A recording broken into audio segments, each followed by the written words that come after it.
Can hear you. Sorry for a little bit of the technical difficulties that we had to get started, but I just want to extend my welcome to everyone. My name is Russell Roybal.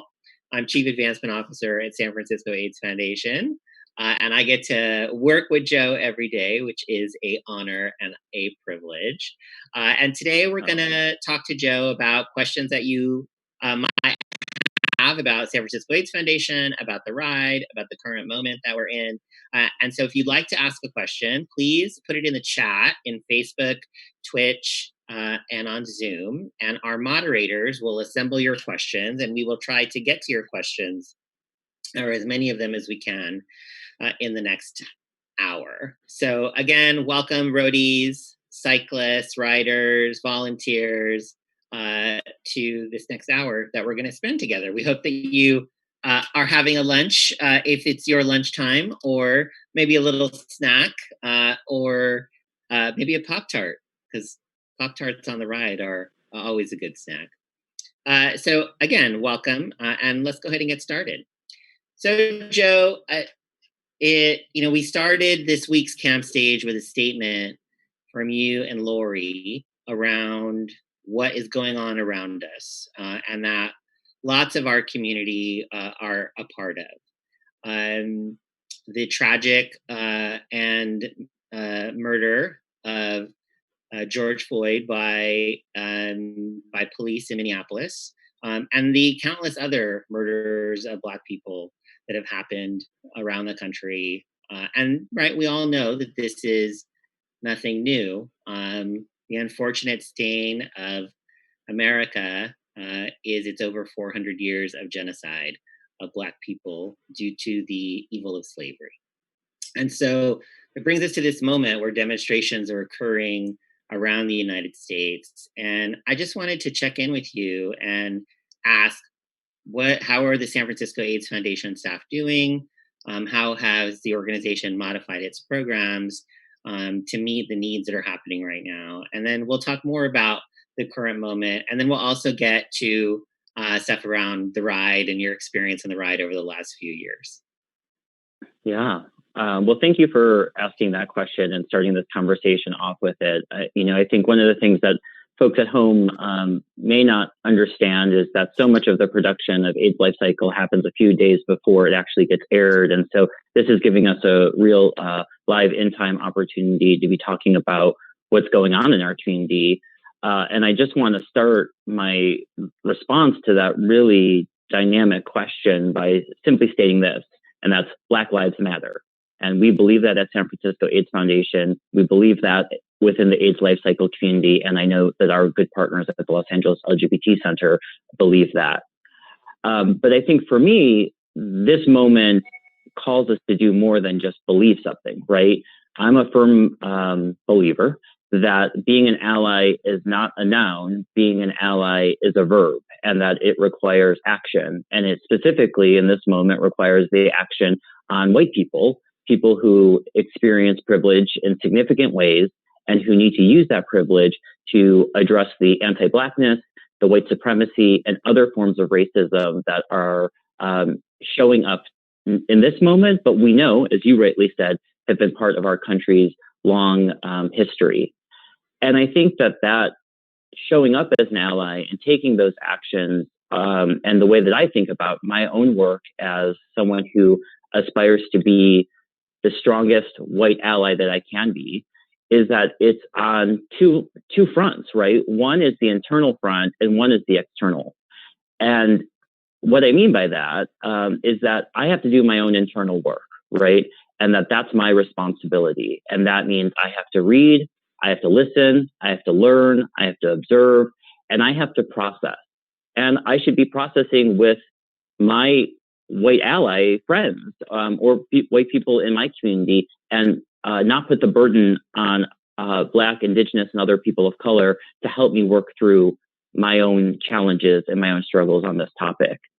That said, internal work is not enough. I believe that as a white ally, I have to be actively involved in a communal response. And that means protesting. That means voting. That means calling up my Black friends and making sure that they're okay. It means donating to causes that I care deeply about, who are on the front lines of racial justice work. And so I think all of that is really important for myself and other folks in the ALC community who experience white privilege to be contemplating in this moment. And I guess the other thing that I would just say, and this is something that I know you and I have had conversations about in the past, is that it can feel really challenging sometimes to feel like, am I doing enough? And I think for me, what is really important when we ask ourselves that question is that we don't take away space by centering ourselves as white people in this conversation. We don't take away space from Black, Indigenous, and other people of color, right? And that we figure out a way to do that work with, other white folks and have those conversations. But at the same time, as we question, are we doing enough? I think that also perpetuates something that I've been learning a lot in my own work around this, which is a white supremacy tenet, which is perfection, right? And that there's a sense that perfectionism is a white supremacist belief. And so those two things are going to be in constant tension. And so I just think doing the amount that makes you uncomfortable is probably the right amount, and then a little bit more. Thank you for that. I mean, I think certainly as a Latinx person, as a Chicanx person that identifies as a person of color, there is work to do in communities of color around anti-Blackness and to center the lives of Black people and understand how someone like me, who has the benefit and privilege and light skin privilege, and the way that I move in the world is very different than someone like a colleague who's Black at San Francisco AIDS Foundation. I have not had the same struggle. And so how do other folks of color really show up in this moment? And, it's along the same lines that you were talking about. Show up, protest. I think one of the things that we've done over the last few days is that we've communicated with our staff and our community around encouraging them, if they so choose, to participate in actions or demos that are happening here in San Francisco and around the Bay, but with a mind for their own safety. And I think that is something that is incumbent upon us as a social justice organization. And I think it's important in this to really think about our new strategic plan, which debuted after the ride last year, and really centers priority communities. And so I'm wondering if you could talk a little bit about the strategic plan, its focus on health justice and racial justice, and what that really means, and how does San Francisco AIDS Foundation show up in the world with that? Absolutely. For folks who watched yesterday's Daily Spin, you got to see a video that talked a little bit about health justice. You could probably still find it on AIDSLifeCycle.org. But it may be a new concept for many people. I know that as we were developing our strategic plan, now closer to a year and a half, 2 years ago, it was a concept that we all didn't have full understanding of because it was sort of a new concept. But so for me, where I've really come with this idea of health justice is that it is the intersection of public health and social justice. And at the center of that, because we know that so many health disparities are experienced by Black, Indigenous, and other people of color because of institutional racism, in order to achieve health justice, we need to fiercely and boldly uproot that systemic racism, not just from the public health system and healthcare delivery systems broadly, but that we need to really focus on how we at San Francisco AIDS Foundation are doing our own work to center communities of color and other communities who have historically been left out of mainstream responses to the HIV crisis.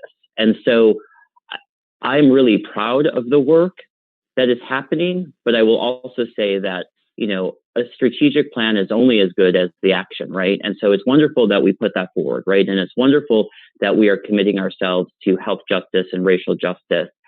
But I also think it's really important that our constituents, including our clients, our community, our colleagues, keep us accountable to that and make sure that we're not just putting it on paper, but we're living it, breathing it, and that we know it is a constant quest towards achieving health justice. It's not going to be something we achieve because we put it down on a piece of paper or we achieve some level of metric.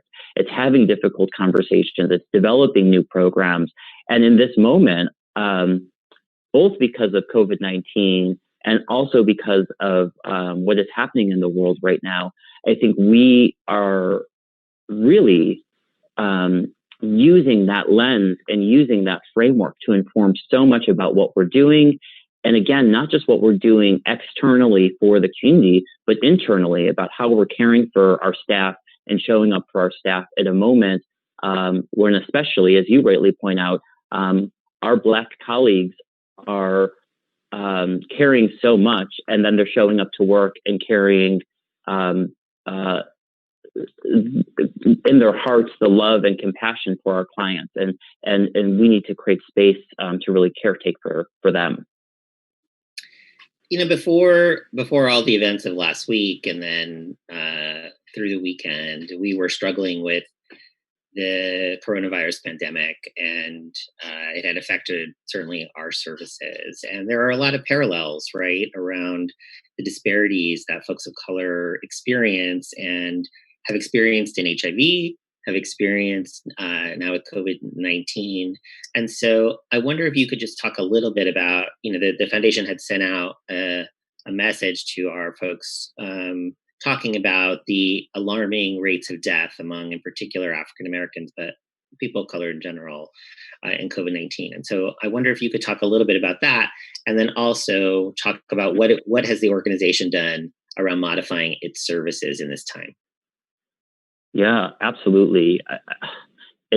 I mean, let's just start at the White House, right? And look at the parallels in, you know, the 1980s to the White House today in dealing with two pandemics that the world had never seen before. And the racism and the stigma and the ignorance that was being perpetuated by our respective president at that time and now. So immediately there's that parallel. But if you look to early data and even current data, what we know was occurring was that there was a lack of testing happening. There was lack of access to testing. People who were being disproportionately testing positive were Black folks. And because of institutional racism and lack of access to healthcare, weren't able to access preventative and or treatment services. So that created increased risk of death. And as we saw in Chicago and other places across the country, increased rates of death. And so all of this comes back to the point about health justice and racial justice, that if we are not working to address the institutional racism within our healthcare systems, whatever the pandemic is, whether it's HIV, whether it's COVID, whether it's other epidemics that we're seeing in our communities like hepatitis C, overdoses, homelessness, it is always going to disproportionately affect communities of color and especially Black folks. And so we have a responsibility to intersect our work with racial justice work in a way that I don't think has been the experience of San Francisco AIDS Foundation. And I'm really excited about the fact that we're leaning into that. We're learning a lot, and our partners are welcoming us arms wide open. I think that there's been a couple of questions in the chat, so I want to address a couple of them. One was around our organizational stance on demonstrations and riots that are happening around San Francisco, but certainly around the country. And we referenced earlier how we talked to our staff about engaging civically if that's what they want to do. And so do you have any further thoughts about that, or what you believe the position of the organization is? Yeah, I mean, I will speak as an individual on this topic, and an individual who leads San Francisco AIDS Foundation. And, there's so much content out there right now on social media related to this topic, and it's so easy to access content right now to inform all of our lenses on what's going on in the world. And some of it is really perpetuates white supremacy, and some of it is really working against it. But some of the things that I saw that most resonated with me is this ideology that violence is murdering Black people. Violence is institutional racism. Violence is all of these societal ills that individuals experience. Violence is not the destruction of property, or that violence is not equitable to the violence that folks are rising up to bring attention to. I think that there's a blurring, right, that's happening between protests and rioting, and that's concerning. And I think that we need to be really critical and use our critical analysis around that. But I also think that as a white man, I do not have the right to tell Black people, Black bodies, what and how they should be acting or not acting. And that I must understand that I will never understand the experience of what it means to be Black, and that I will never understand what it means to fear for my life because I go for a run, or fear for my life because I am walking around with a hoodie. And so I from what I can understand and what I can comprehend, I think that the anger that we're seeing in the world is justified and then some. We had a question around, and you also spoke a little bit about this earlier, but that there being an ally is, like you said, constant work. It's not just you do it one day and then you don't do it the next. It is a continual journey to really be an ally. And so a question is, what advice or greatest lesson can you share with those who are working on being a better ally to people of color? It's a great question. So when we committed ourselves as an organization to racial justice work, I knew that I needed to take on my own work in a more serious way. And so a group of other white leaders in the HIV space here in San Francisco were made aware of an amazing resource called Me and White Supremacy. It's a workbook by Layla F. Saad. S-A-A-D is how you say her last name. And it's a 28-day journey of how to really uproot your white supremacy and anti-Blackness within yourself. And it's something that you can do multiple times, and I'm on my second journey of it. And one of the core tenets of it is you don't need to tell the world that you're doing it. It doesn't mean that you're being, a good ally. So I just want to be respectful of that, to say, I'm not saying this to say wowie zowie, but I want to say like wowie zowie me, right? But I want to say that I really found that as a very practical tool, because it wasn't just reading, it was reflecting, it was journaling, and it was impactful. And as you know, Russell, thanks to your leadership at the organization, we had started to convene a BIPOC staff book club and some other initiatives. And we felt it necessary, right, to create a parallel track for white staff and staff who experience white privilege to do their own work, right? And so we made that resource available to a pilot group of folks who raised their hand and said, I'm interested. And I think we had over 80 staff request a workbook and have been actively working on it. And what is so, and that probably started at the end of March, just as COVID-19 was taking its roots. And what I'm so proud to say is that group has continued to do this work even in this moment. And in many ways, it's gotten deeper because of this moment. And I just want to plug tomorrow, we invite you to join us at Wednesday, June 3rd at noon on this very channel to join Ernest Hopkins from San Francisco AIDS Foundation and Alan Acosta from the Los Angeles LGBT Center, who will be having a conversation about race in the LGBTQ movement. So I encourage those of you who have been listening closely to the things that Joe and I have been talking about and want to listen to a deeper conversation around that, I encourage you to join us tomorrow. The thing I want to go back to, Joe, is around the effects the pandemic has had on the foundation. And one of the questions that is from Raul is, how has the current pandemic and slowdown in funding impacted San Francisco AIDS Foundation? Thanks, Raul. And if it's the same Raul I'm thinking of, thanks for the little care package you sent to myself, Lori, and Tracy prior to the event. So very kind of you.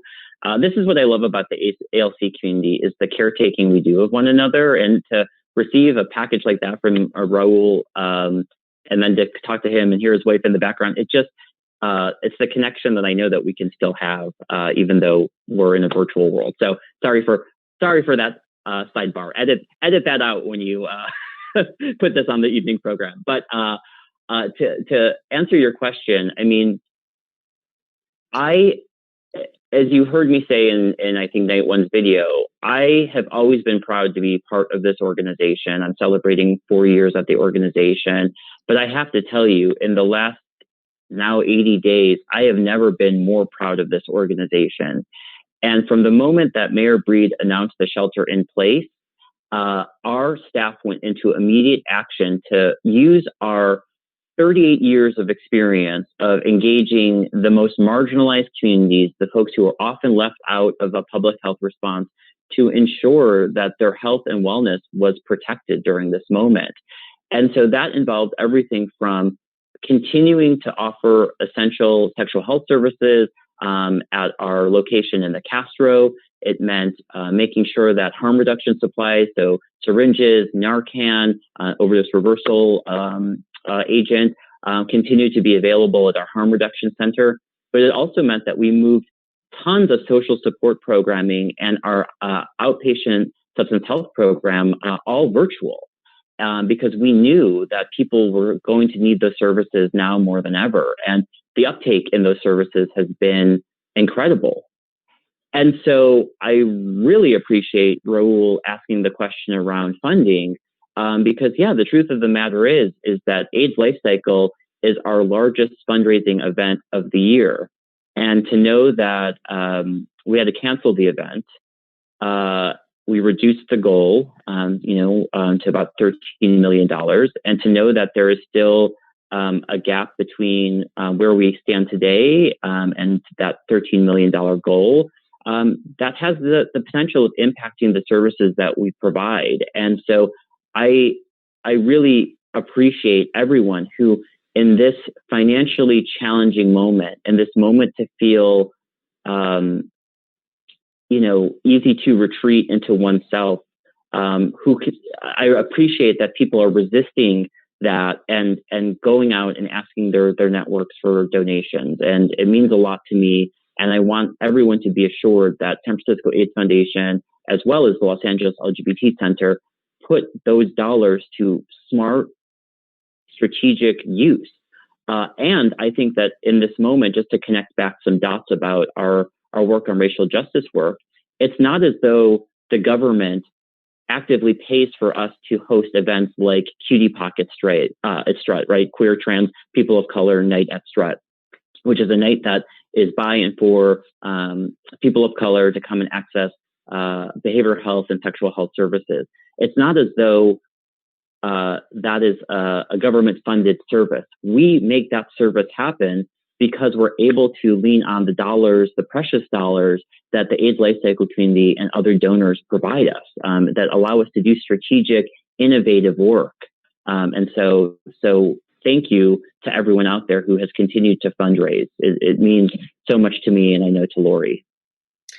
One of the things around the ride, unfortunately having to cancel it this year, the in-person event, One of the things that since I've been here at the foundation for the last 3 years, is I was looking forward to seeing all the riders and the roadies. We've really tried over the last several years to make the ride a more inclusive space, more welcoming to trans and gender non-binary folks, to women, to folks of color. But there's still a lot of work to do. And so one of our questions from Joey is, how can we create more inclusivity for people of color on AIDS Life Cycle?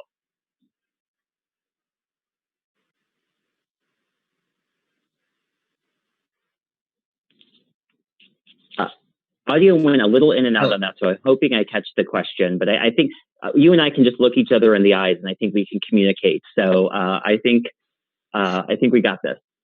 So Joey, thank you for the question. I think that how we create a more inclusive culture is that our participants and our staff alike at every level of the organization and organizations who produce the event need to be doing their work around racism and anti-Blackness and white supremacy. And so I encourage folks to do that. But I also think it's being intentional about the images that we're using, the stories we're featuring in our work of AIDS Life Cycle. And I think we still have work to go in those areas. I think it's about supporting teams.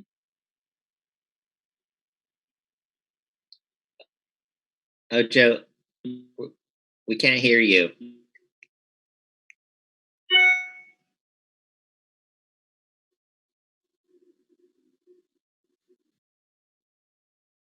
While you're getting your sound back, I will just say that one of the other things that's been happening in both LA and in San Francisco is being more intentional in recruiting teams of color. In San Francisco, the NorCal team has set up a people of color advisory group made up by and for folks of color from the ride, roadies, cyclists, to really look at what are the ways that the ride can not only recruit more folks of color to the ride and make it a more diverse experience, but also for it to be a more inclusive and welcoming place. Because just because we're recruiting folks, we need to do the other work around making sure that the ride is a place that welcomes everyone.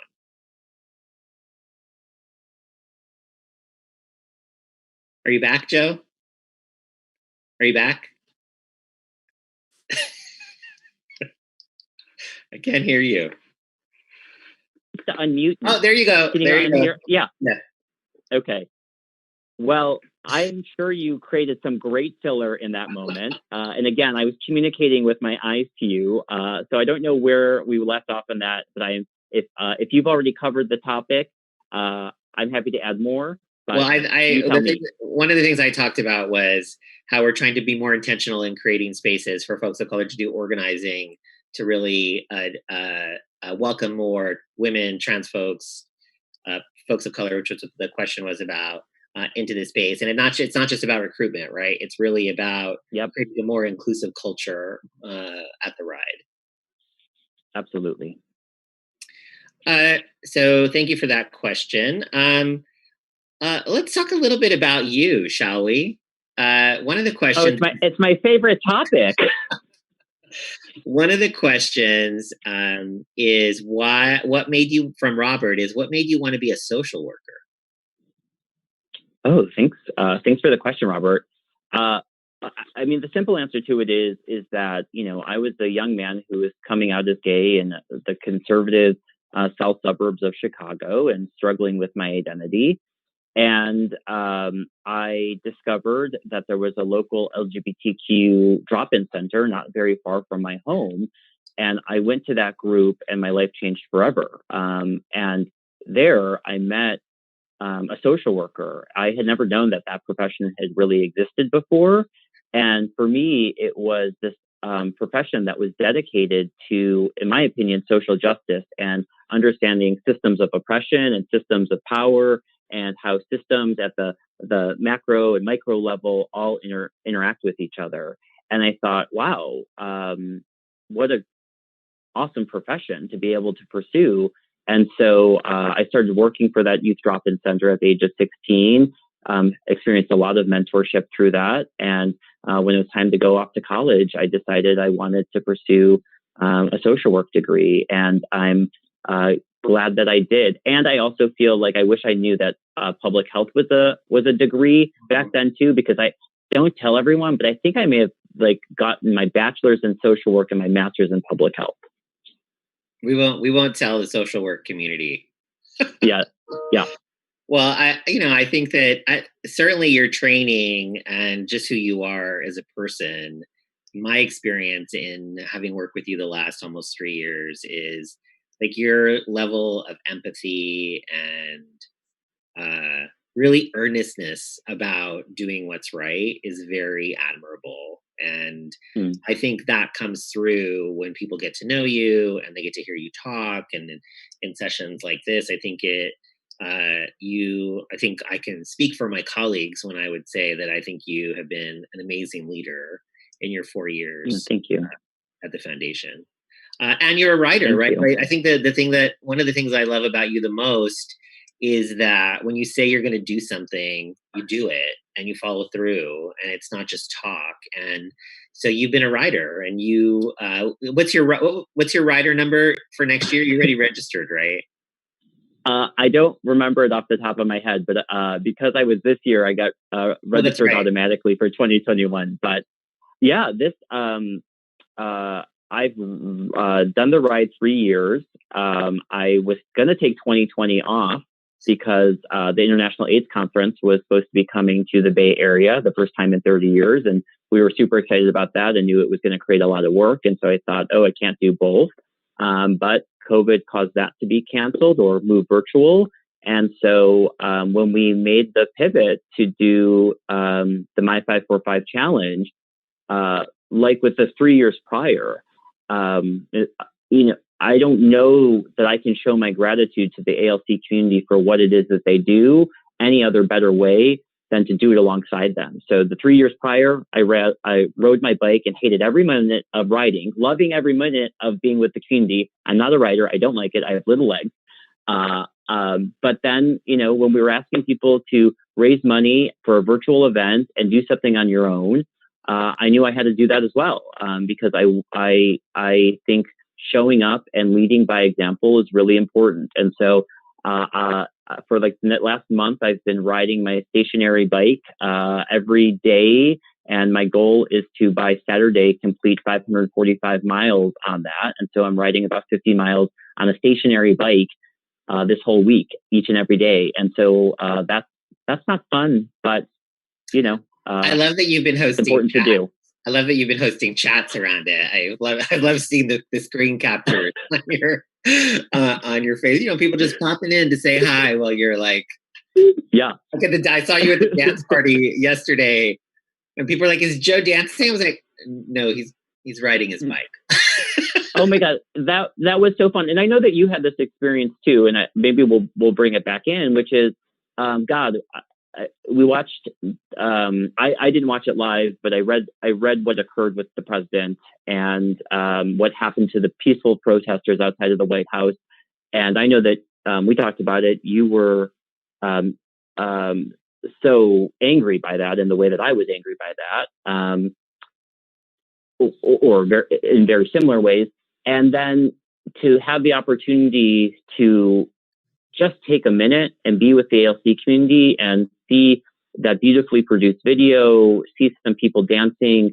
I know that you said it was a moment of reprieve, and I hope that other people are experiencing these moments throughout this week. Yeah,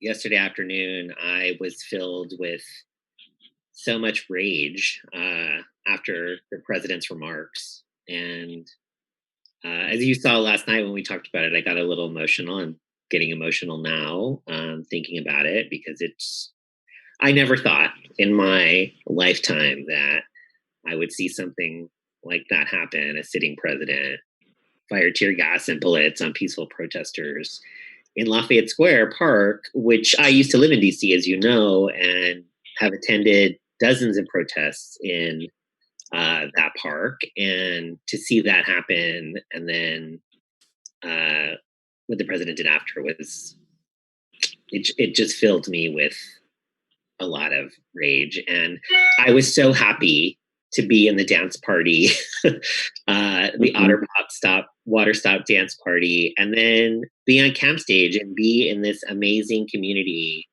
that helped, lift me back up after being knocked down by that experience. And I think that is really in the core of ALC is so amazing. And to be in that space together, and no matter where you're at along the route, if you're having trouble, someone's going to help you. Yeah. Right? Someone's going to push your bike up the hill with you. Someone's going to pull over and fix your flat. Someone's going to make sure that you have something to eat, or your tent can get set up. It's so amazing to be in this space, in this moment, and to have some respite from what the terrible things that are happening around us. Wow. So I'm a total llorona. For those of you that speak Spanish, means I'm just a crier. So yeah, it's just but that really lifted my spirits. So your rider number is 4728 for 2021. Was that Matt who helped you identify that? Yeah, somebody helped me identify that. I think that one of the things that, that folks who are listening, this is a fundraiser. And as you talked about earlier, all the work that it funds at both San Francisco AIDS Foundation and the Los Angeles LGBT Center. But what are some of your tips for creating a conversation with your fundraising with your network right now? It's so, I have to be honest. One of the things that I was really clear about as I approached fundraising is for the season, because I started it really late. And I was starting it at a time when there was a lot of financial uncertainty and continues to be financial uncertainty. So one of the things that was really important for me to be able to message to my past donors was, you have supported me in the past, and I want to start off by thanking you for that. I'm doing this event because this event means the world to me, and these organizations mean the world to me. And I know they do for you because you've given to me in the past. And I also know that times have changed, and you might not be in a situation to give at this moment. If you can, please do. And here are 3 other ways that you could support this work, right? And so the things that I was offering for folks to be able to do, as you said, is join me for my morning Zoom group and just cheer me on and talk to me and to help me forget that hour that I'm on that bike and just chat with me. It was make a playlist for me on Spotify so that when I'm riding my bike, I can listen. And I think that for me, I was so pleased with how many people said, yeah, you're right, I can't give right now, but these are the ways that I'm going to support you. And as soon as I can again, I'm going to give a donation. And that to me is really honoring this moment and understanding this moment and keeping the conversation and reminding people why it is that you care so much about this work. I think that's really central. Well, we're here with Joe Hollendoner, Chief Executive Officer of San Francisco AIDS Foundation. Rider number 4821. Is that the number? I think that was the number. 90210. And if you have questions for Joe, please put them in the chat on Facebook, on Zoom, and on Twitch. We have a few minutes left to get some questions from Joe. And I want to, the thing I think that you talked about just now is you were meeting your donors where they're at, right? I mean, it's almost like what our philosophy is at San Francisco Foundation, which is a harm reduction approach, right? Meeting people where they're at, giving them the tools and the opportunities to participate. And can you talk a little bit about that? Because I think that we throw around words like harm reduction all the time, and I think for a lot of folks in the ALC community, they may not really understand what that is, and it's simple as saying meet people where they're at, but it's a lot more than that. Absolutely. And I often think that harm reduction only gets associated with the concept of substance use. And I think that the substance use community has done an exquisite job of really perfecting the practice and really developing out the frameworks and the trainings that support people in their harm reduction journeys. But I also want to say that each and every one of us practices harm reduction, whether it's we're putting on a helmet before we ride a bike, as you should. And actually, one should never say should in a harm reduction approach, but I highly encourage you to wear a helmet. Otherwise, these consequences can occur. Or we're wearing a seatbelt. Or think about the fact that we're wearing facial coverings right now during COVID-19. Or think about how when you're tempted to go to the kitchen for a snack because you're sheltering in place and you think, well, I've already had 4 cookies today, I'm going to have a banana instead. All of that is harm reduction. And so all of us practice harm reduction each and every day. And I think for me, what it really comes down to is honoring the choices of people, making sure that they have the information necessary to make the decision that is good for them, and recognizing that there can be consequences for the decisions that they make, but not shaming, not stigmatizing people for their use. And what we know, for their practice, and what we know from the world of harm reduction and substance use is that harm reduction programs are incredibly effective and not only reducing transmission of hepatitis C and HIV, but they're also really effective at eventually being points of entry for people to get into treatment programs. And so it's such a fundamental part of our work and our movement. And I really, if folks don't know much about the topic, I really encourage you to check out a partner organization of ours, the Harm Reduction Coalition. They have some great resources and materials. Thank you. Can I also say I'm going to take the liberty to say I love your shirt, and I feel like I love it. And you haven't commented on the fact that I took today to wear my Lori Jean inspired Hawaiian shirt. Well, I was going to make a comment that you were channeling the Lori Jean Aloha look with her Aloha shirt she wears on the ride. I mean, they're iconic, like Lori, right? People have come to expect. Oh my God. And so yeah. I love your homage to Lori Jean. I sent her a picture of it, and she said it was the gayest Hawaiian shirt she's ever seen, which I don't necessarily believe, but sure, she probably has some gayer ones. Yeah. Let's talk a little bit more about the ride. Like, what in your first year was something that you saw in the ALC community that surprised you? Wow. So much, but I think the thing that one cannot put their minds or arms around until you see it happening is how this daily city gets moved down the coastline, and that you are so well taken care of by our roadies and our volunteers. The fact that, over 3,000 people take a week off of work, all of the training that goes into that week. I was so humbled is maybe a better word than surprised, humbled by how much that group of people cared about that community and importantly, the work of both the center and the foundation.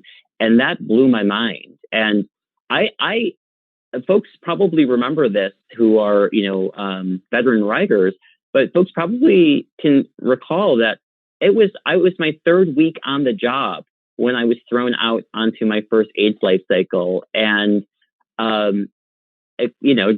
doing camp stage, and I was learning to be a first-time CEO. I was learning my life in California and San Francisco, and I made a lot of mistakes my first year. Make mistakes all the time. Try to own them and be accountable to them. But I also feel like, God, I lost my community in Chicago when I moved out to San Francisco. I didn't lose them, but they weren't ever present. And here I found a community. And you'll hear me say I don't like riding, and I still don't, but I love the ALC community, and I will forever be part of it. I think. Are we going to get you on a bike? Let's aren't you? I am having a significant birthday in the near future, and I have talked about that being my entry on a bike. I did roadie my first year, and I have to give mad love to my pals at Rest Stop 2, which was my first roadie assignment, and really was amazing, and was so excited to be a part of it. And I got to roadie the whole week with different teams, pack up, bike parking. It was great. I Yeah. served dinner one night. I served lunch one day. It was a great entry point for me for the ride. And Yeah. we have mad love for not only the cyclists but the roadies too, because they make the whole thing happen. And one of For the things sure. one of the things you talked about was really the love, right? Which the roadies give unconditionally all week long. And we pass, and it's not just in the community, right? In terms of like folks who participate in ALC, it's also to the communities that we pass through. I think one of the Yeah. most amazing things about the ride is it really shows you. Uh, I was born in California. California is my home state. I was born in Southern California and I live up here. But that first year on the ride for me was a reminder of how beautiful and diverse, and how parts of our state are incredibly rural. They're not all Yeah. San Diego, Los Angeles, San Francisco. And we go through these tiny communities, and the ride in its very giving way changes those communities. And Lori Hmm. talks about that from Camp Stage. And Hmm. one of the Hmm. things that happened is a question came up around Bradley. And this year we're not able to do the Bradley fundraiser, and the school counts so much on that. But it is certainly a lot of folks' favorites on the ride, and there are ways to support Yeah. Bradley. And we can probably put that in the chat, or you can find that online. Yeah. But right, like, Yeah. it's just, do you have a favorite day on the ride? Oof, such a great question. Obviously, I'm always blown away by the creativity and the beauty of folks on Red Dress Day. Uh, but there is something really special. I think it's day 6, right, where um, you're riding, along the coast, and then you stop at Paradise Pit. You get a belly full of ice cream. You then regret all of the decisions you've made about putting that much dairy in your body, as you have to then ride. I don't know how long it is between Paradise Pit and Rest Stop 4, but you get to Rest Stop 4, and there is a dance party happening. And you would think people are exhausted after 6 days of doing this. But I don't know about you, but there's that moment of just like, and people get off their bikes, they get down on the dance floor, and they're having a great time. And the music's on point, the fun is there. And that's something I'm really missing this year, that particular day. Yeah. And I do want to just use your remarks regarding the state of California for a moment, just to also say, again, we love and are so thankful to everyone in the ALC community, but I also think the out of state and out of country folks are a particular type of special, right? Geez Louise, I know I have folks who, the Chicago team who comes out here, and I think, geez, how do you train for Quadbuster in flat Chicago during the winter? And I just want to make sure that folks who are out of the state of California know that we appreciate them staying with us through this virtual event, and that we hope to see you all in 2021 as well. Have you made any Quadbuster commitments for next year? No. I believe I did it 3 times last year, challenged by Lori Jean, maybe 4 times, 3 times, and that's enough. Those of you who want to do it 87 times, God love you. Not for me. I want to get to Bradley. I want to get my burger and be on my way. I'm sure a lot of people would pay a lot of cash money to see you and Lori on the tandem. Maybe not Quadbuster, but down along the coast, something like that. That would be fun. Aloha shirts, and it'd be an amazing sight. Yeah, I love that woman. Yes. You two have an amazing relationship, and I think the work of our agencies has never been better in terms of the partnership and support. that we provide one another. And, we're colleagues in this movement, and have to lean on each other sometimes. And I think That's right. the fact that we get to do this event together, and, just brings us closer as organizations. So we're getting into our last 5 minutes. And so Ooh. one of the questions that came up was, um, you know, what is your biggest hope when this pandemic is over? And I would say, I would change that a little bit to say, we're in a difficult moment. Not only the pandemic, but what is going on around the killing of Black people in the United States. And I think we all need, as Harvey Milk said, you got to give them hope, right? Yeah. And so, what are the things that you hope for, and what are the things you want the ALC community to know that you hope for? Wow. A big question, and I hope I do it justice in this response, which is ultimately, I believe the same tools that are necessary to end the COVID-19 pandemic are the same tools that are necessary to end the HIV epidemic. And so much of that has to do with addressing the institutional racism that exists within our public health system and our healthcare delivery systems.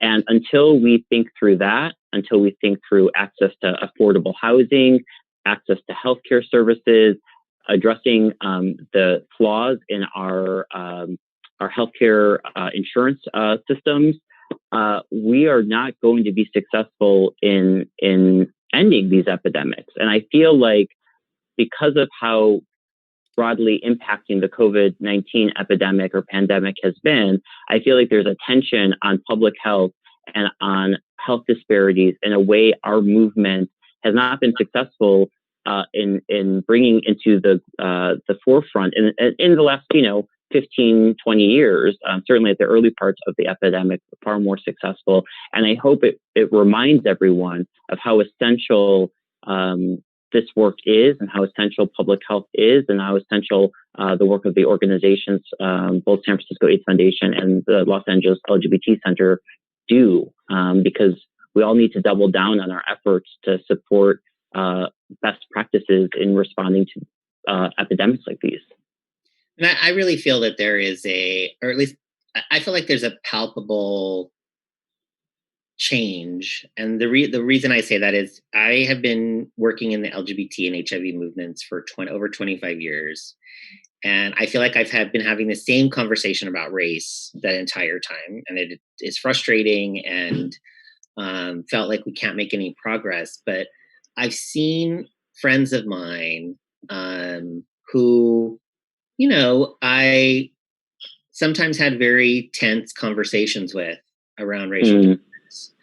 And I feel like there has been an evolution in their thinking. And and because of the things that we have bared witness to, including George Floyd's murder, I hope that it has changed people, and that, to what you said, that there needs to, the hopefulness for me is that things have got to change. And yes, that, as you said earlier, that folks need to be involved in ways that they can. And, I don't think any of us want to be 10 years from now and ask ourselves, what did we do to change the world if the world doesn't change? So that's right. So I just want to say thank you, and say, do you have any other closing words that you'd like to offer before we wrap up?